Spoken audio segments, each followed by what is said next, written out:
Jornal Times Brasil de volta. A Rússia e a Ucrânia concordaram em suspender os ataques no Mar Negro e garantir a segurança da navegação no território. Esse acordo é resultado de negociações mediadas pelos Estados Unidos e realizadas na Arábia Saudita, que buscam uma solução para o fim da guerra. O presidente da Rússia, Vladimir Putin, disse que o acordo só entraria em vigor quando houver a suspensão das restrições ao comércio de grãos e fertilizantes russos.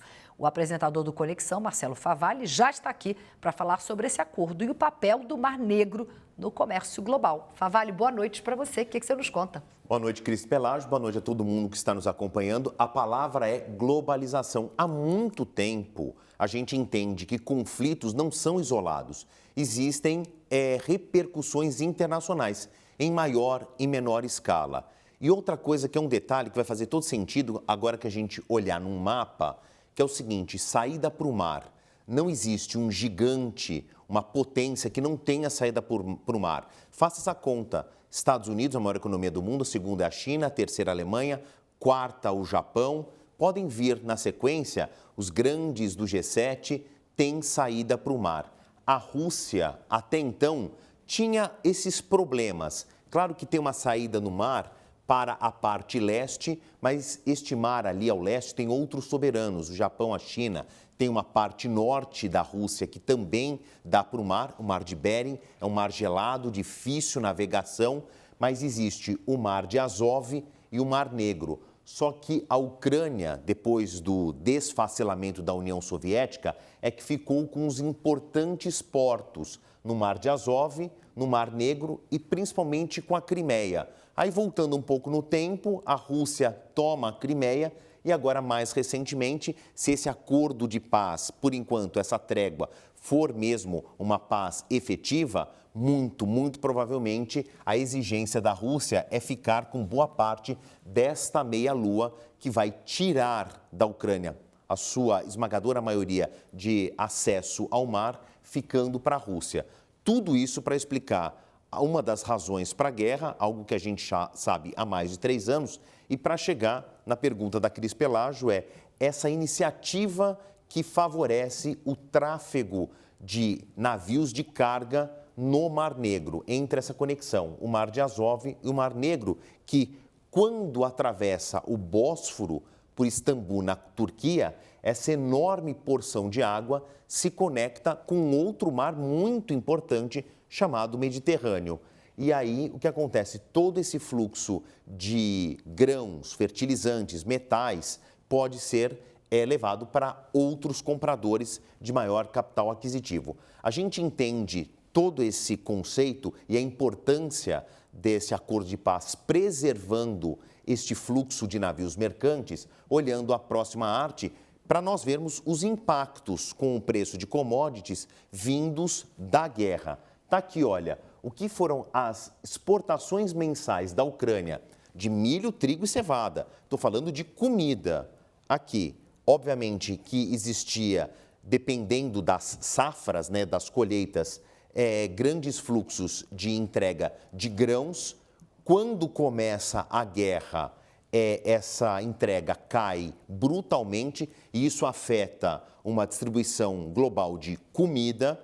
E depois, há pouco tempo depois, aliás, meses depois, 4 meses depois do início da guerra, a ONU intervém nessa situação e cria uma chamada Iniciativa do Mar Negro, que é um acordo para que mais de 30 milhões de toneladas de grãos continuassem a ser escoados por aquele mapa que eu mostrei agora há pouco. Então, a gente entende que volta, mas ainda longe dos padrões normais, voltou pelo menos uma parte desse fluxo de grãos. Mas isso eu estou falando ainda de 2022, 2023. Passou-se 2024, já estamos em 2025. Vamos ver quais são as retomadas, vou pedir a próxima arte aqui também, como é essa retomada do fluxo de grãos. Isso porque também passam por ali minérios e fertilizantes, mas eu estou aqui pegando essencialmente em alimentos. Olha o que era antes da guerra, as exportações vindas da Ucrânia, majoritariamente, de trigo, na casa das 18 milhões de toneladas em 2021. Depois do começo da guerra, cai para quase 3, depois com a iniciativa, então esse acordo balizado pela ONU, ainda em julho de 2022, há um aumento, mas olha o quanto falta de lacuna ainda, que é justamente agora que esta trégua, então concordada pelas duas partes e avalizada pelos Estados Unidos, é o que tem de fazer voltar essa lacuna. Todo mundo entende o conceito básico da economia, né? Quando falta produto e a demanda continua alta, o preço sobe. Para a gente encerrar, mais aqui algumas artes para a gente ver essa oscilação de preços, preço dos alimentos, basicamente de grãos. E temos aqui um aumento bastante gradativo do valor do alimento. Isso aqui começou com um clima de guerra, né? Já se sabia um risco de uma invasão quando, em algum momento, a Rússia começa a alinhar as suas tropas. A gente tem, em fevereiro de 2022, o ataque propriamente dito e a invasão na Ucrânia. Obviamente que o país entra em estado de guerra e toda a sua marinha ela é voltada para se proteger e depois combater o inimigo invasor.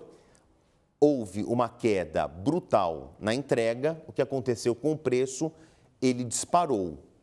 E depois houve, com a iniciativa, esta guerra, aqui a partir do momento da guerra na Ucrânia, e a iniciativa, a interferência das Nações Unidas, fizeram com que o fluxo de entrega de alimentos voltasse um pouquinho e foi se então diminuindo gradativamente um pouco o valor dos grãos, até a gente chegar aqui em 2023, depois esse gráfico ele desce mais um pouco, mas o valor do alimento que é entregue, a Ucrânia entrega alimento para 45 países do mundo nos 3 continentes.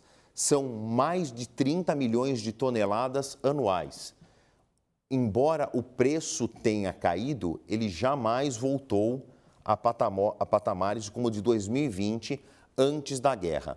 Então, essa trégua que a gente está observando agora, ele também é um importante balizador de preços. E aqui, também, quando a gente fala de preço, a exportação, que é um valor que entra para a Ucrânia, pode ser o primeiro momento de uma engrenagem econômica para a reconstrução da Ucrânia. Estamos falando de um país que teve 75% da sua infraestrutura dizimada. É preciso um mecanismo de economia para a reconstrução e nós, observando esta trégua, que, por sorte, pode levar a um acordo de paz mais duradouro, o capítulo seguinte é a grande interrogação. Como é que vai ser o processo de reconstrução da Ucrânia? Isso não está claro. Não parece que vai haver um plano Marshall dos Estados Unidos. A Alemanha também tem poucas condições. Então, por aqui, a exportação de grãos, metais e fertilizantes pode ser uma boia de salvação. E a gente vai continuar acompanhando para saber se essa equação vai dar certo, Cris Pelágio. Maravilha, obrigada. Já te chamo. Até já. Para você e sua conexão. Até já.